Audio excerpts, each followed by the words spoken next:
experienced every technology, you can name it, lived through it, lived in the trenches for a long time. There's always this thing, it's not really, helping the enterprises the way they should be, right? There's always a little disjoint way, what people sell it, how you realize it, and the gap, right? That's kind of propelled me, I was working on for quite some time on this, a lot of research, a lot of passion, of course, how do you solve this issue, right? That's kind of led me. It's not easy. I can tell you this, I'm working more than a year and a half on this, but how do you compress a large enterprise in a small bucket of variables so that you can fast, do the simulations and understand the consequences? It's very hard problem to solve, but I think we're getting there. We found a way to get there.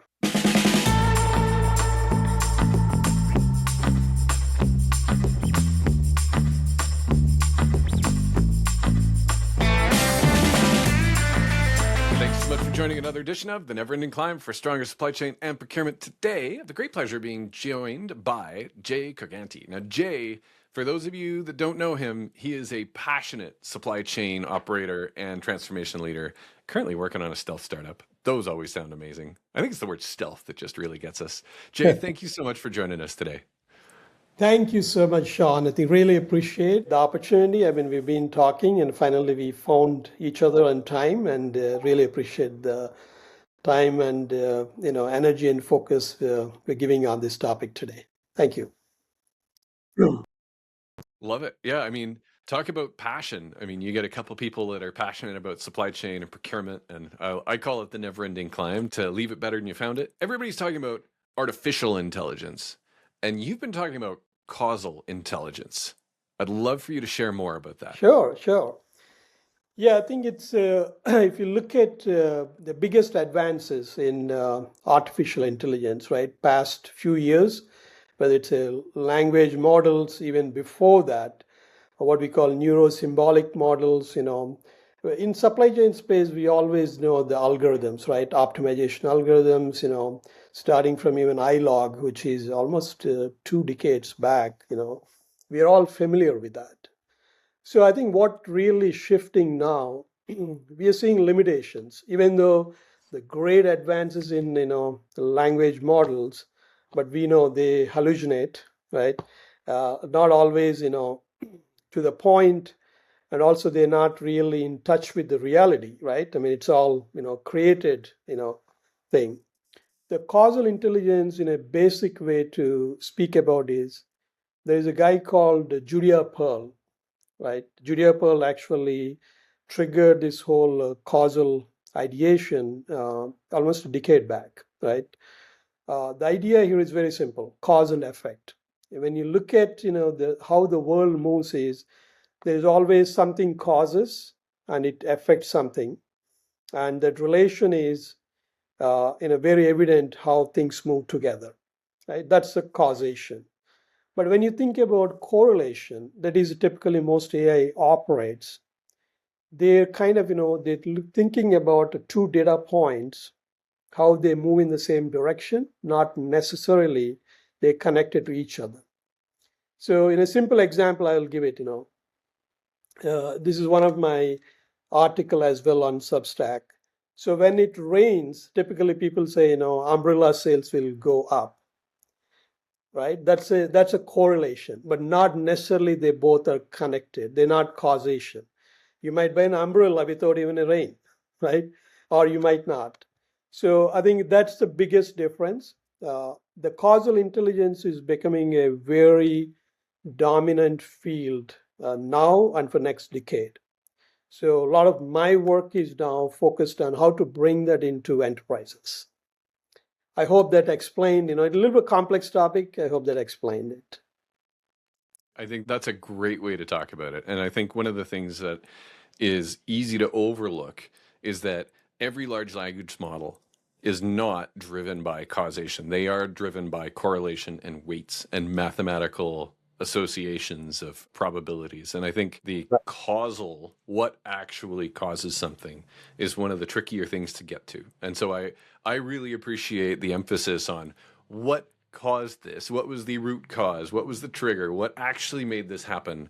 And not just a giant admiration for all of the things that are potentially correlated. One of the things that I think really translates to is that sense of a nervous system in a company. And you were talking a bit about how an enterprise has a nervous system, and procurement and supply chain in so many ways fundamentally is that.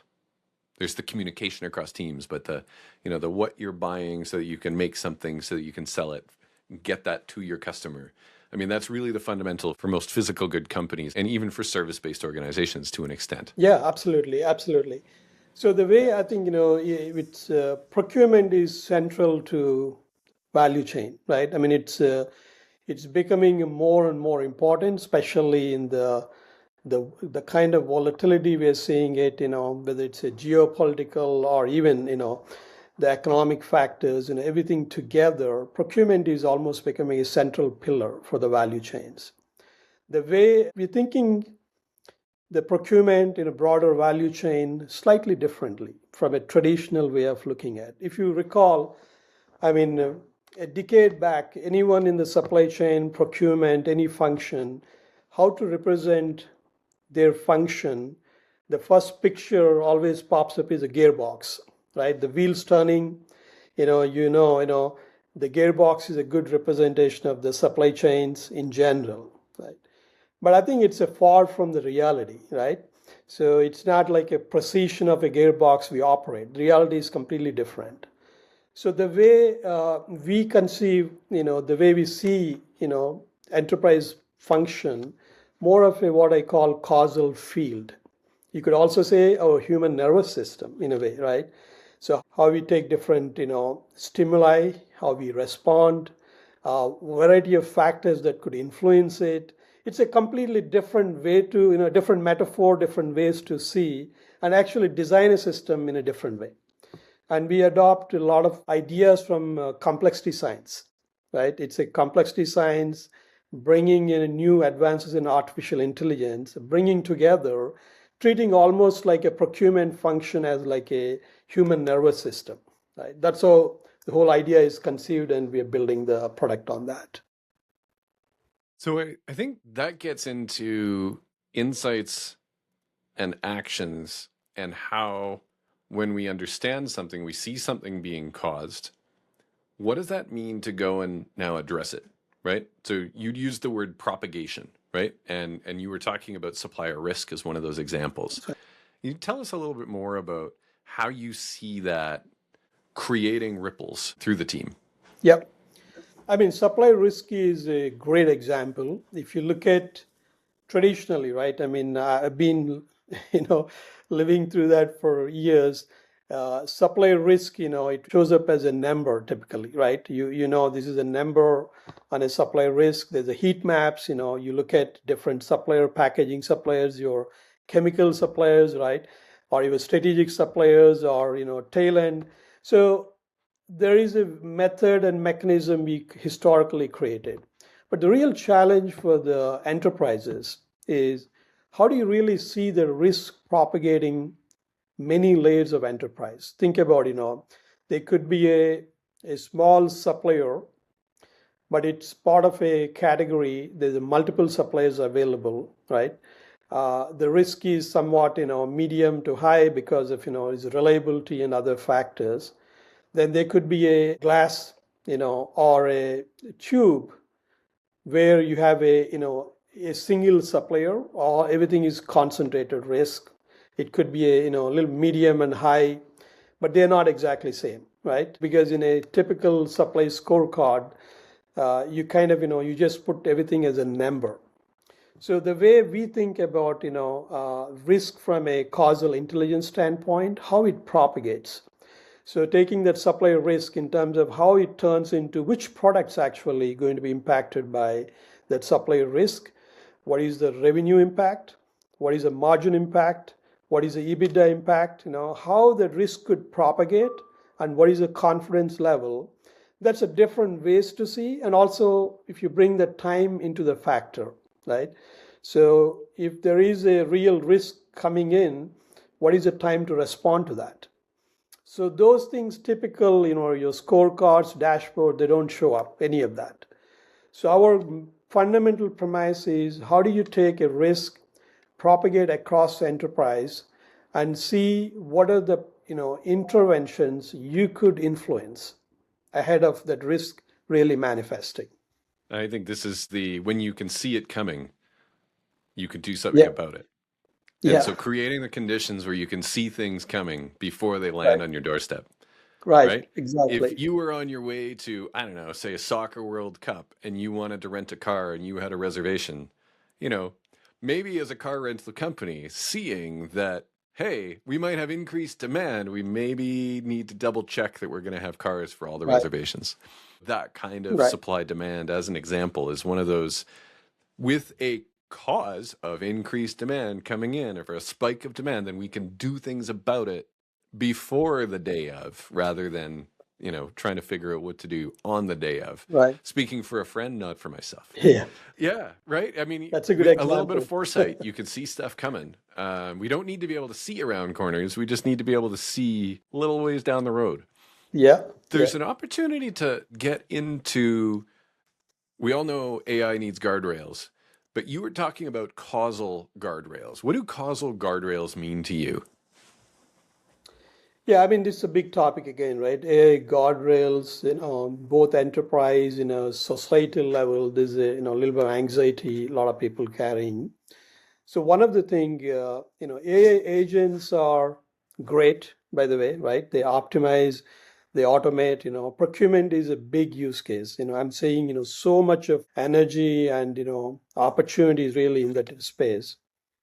So one of the real watch out for me is, right, any agent, right, they all specialized to do certain tasks more efficiently in an automated way.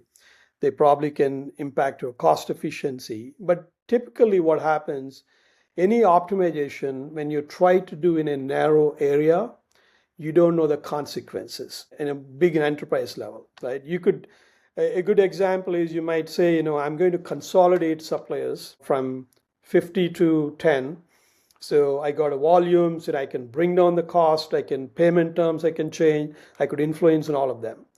But what it means to your safety stock buffers, so what it means to your lead time, what it means to your potential redundancies getting eliminated, right? Those consequences typically you don't see from a procurement, even agentic world. You're trying to optimize a small narrow area, but you never have a clear visibility. What are the consequences today or tomorrow, sometime across the enterprise? You will not know. That's where I think a causal intelligence is a guardrail, right? When you're making these changes, looking across over time, so what it means to enterprise, are you really saving money here? Or are you really saving money at the enterprise level?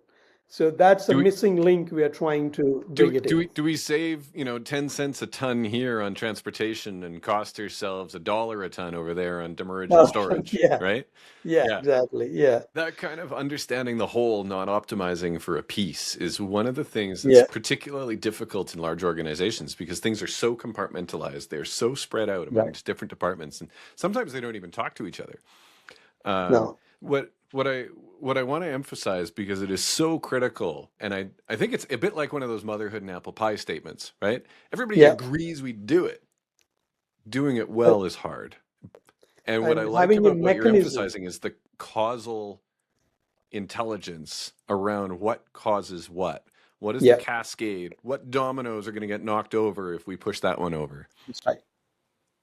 You got it. You just no, I think that's a fundamental. I think the whole causal intelligence, everyone knows intuitively, right? I mean, you can ask anyone, yeah, that's what we want, but I think there is a real inability to do in enterprise systems how to do it, right? Yeah. If you look at traditional ERP systems or even planning system, they're siloed. They work in a specific area. They're blind to what happens outside of there, right? I mean, what happening in marketing, finance, or looking at different drivers. They're blind to it, and they can't do it. So in a way, our fundamental thesis and build is we are representing a full enterprise. You take any company, full enterprise. Typically, in your traditional ERP system, you represent as a processes. Then you have, the databases that connect all the data, right? So we are bringing all that enterprise represented in a different way. We call In it a causal graph, graphs. perhaps. Yes. Yes. Right? Yeah. Yeah. Yeah. Graphs are poorly understood, almost like one of the best kept, worst kept secrets somehow Okay. Yeah. of what can you do with a graph when you set it up well. And I love where you're going with that because it means that you're able to go take something that feels foreign to most people, right?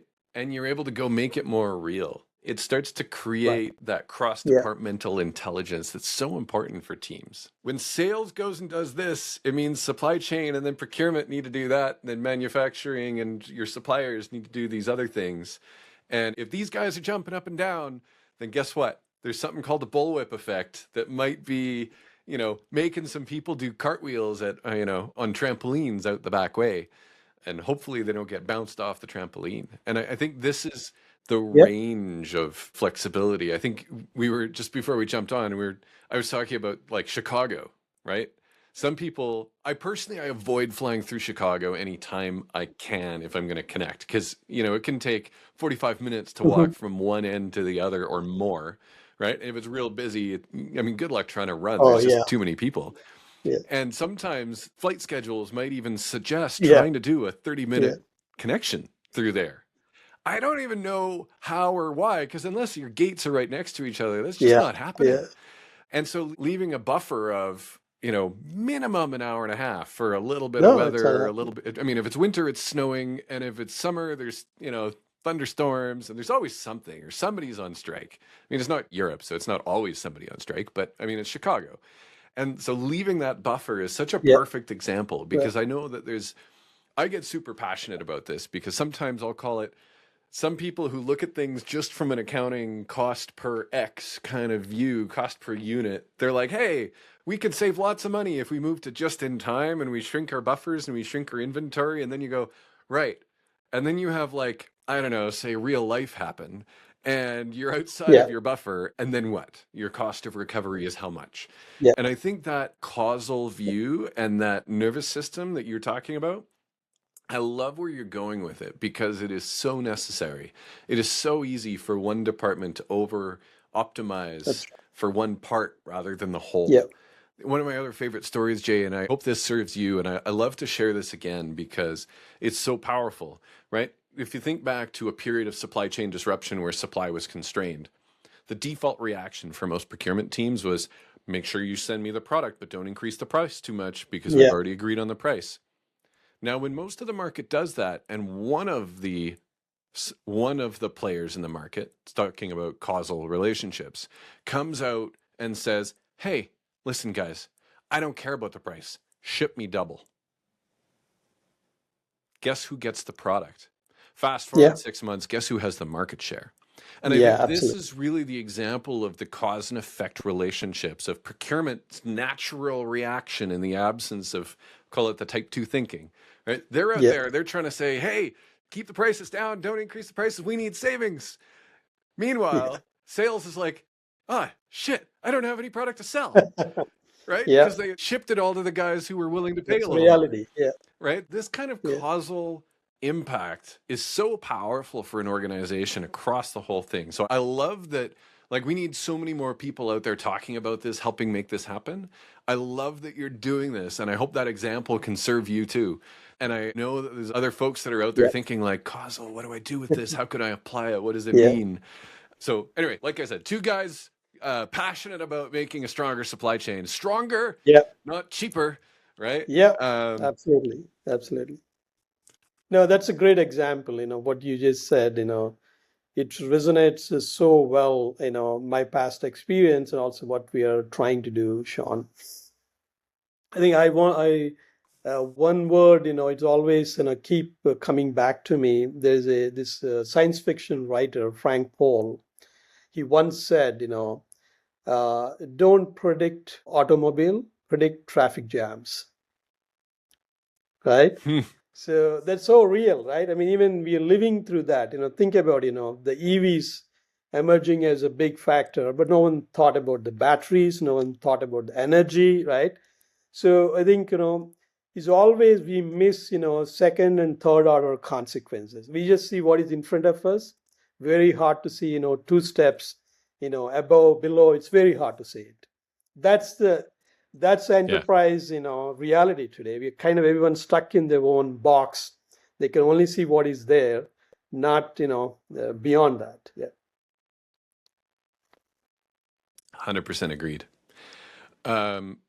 I was looking too at the category management and memory and decision memory and foresight and tying those together. I know I'm kind of collecting a couple of topics together that you had separately, but if you if we think about memory and foresight and predicting patterns in the future based on things that have happened in the past, I find myself fascinated by the work of people like Ray Dalio, studying patterns in history and how today we might not recognize some of the patterns that are going on in the world because adults were not alive, or only a handful are left the last time these patterns played out.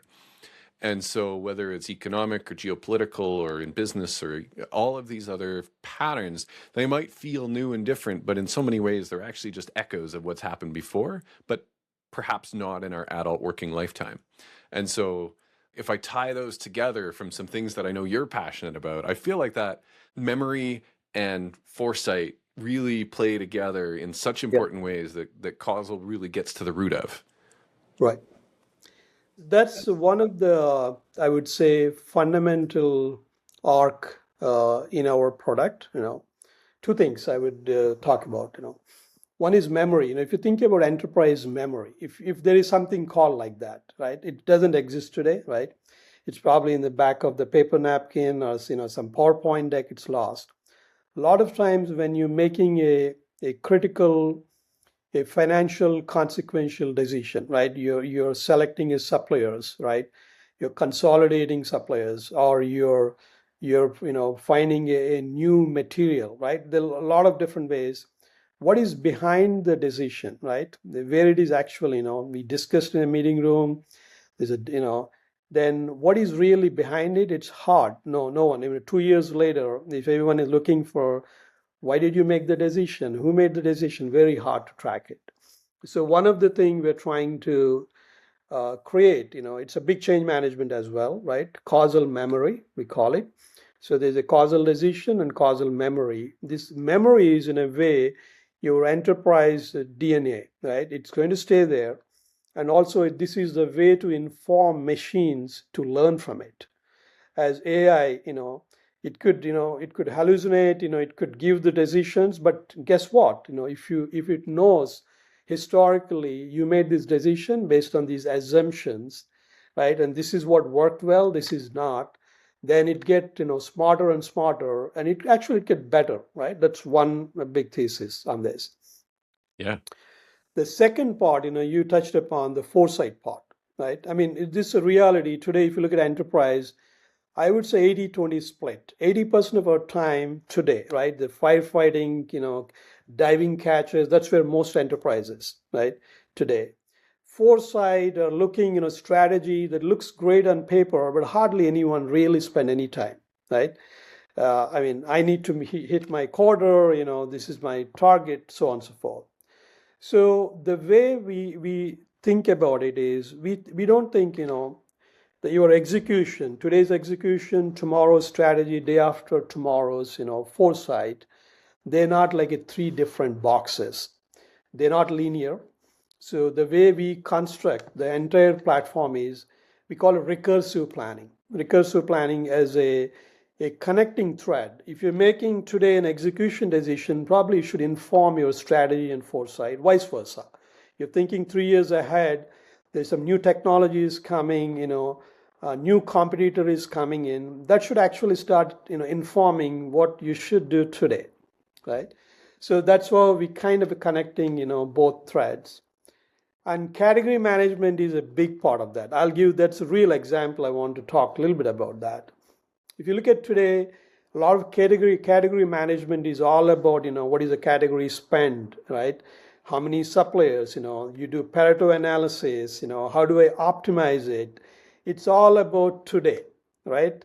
So who is looking at, a 3, 4 year horizon? What are the weak signals coming? How consumer behavior is changing. There might be a different way to different packaging material. Certain chemicals we might be banning, a few years down the line.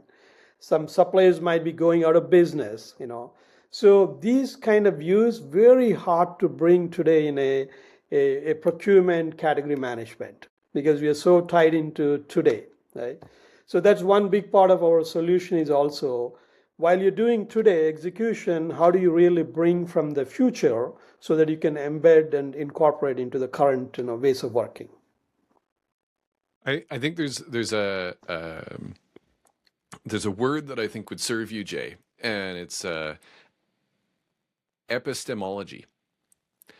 Epistemic is around knowledge, the study of knowledge. What do we know about it? How certain are we still about it? And so what you were just describing has so many parallels and echoes of the epistemics Yeah. of knowledge and the study of it and what we know about it and what we and on the never-ending climb. It's important for us to apply this to ourselves. Of there are things that I perhaps used to believe. Perhaps they were true before. Yeah. Perhaps they were hallucinated, right? Even from a human perspective, let alone AI. And we find ourselves as we move through life needing to inspect our beliefs, inspect what we know and what we think we know.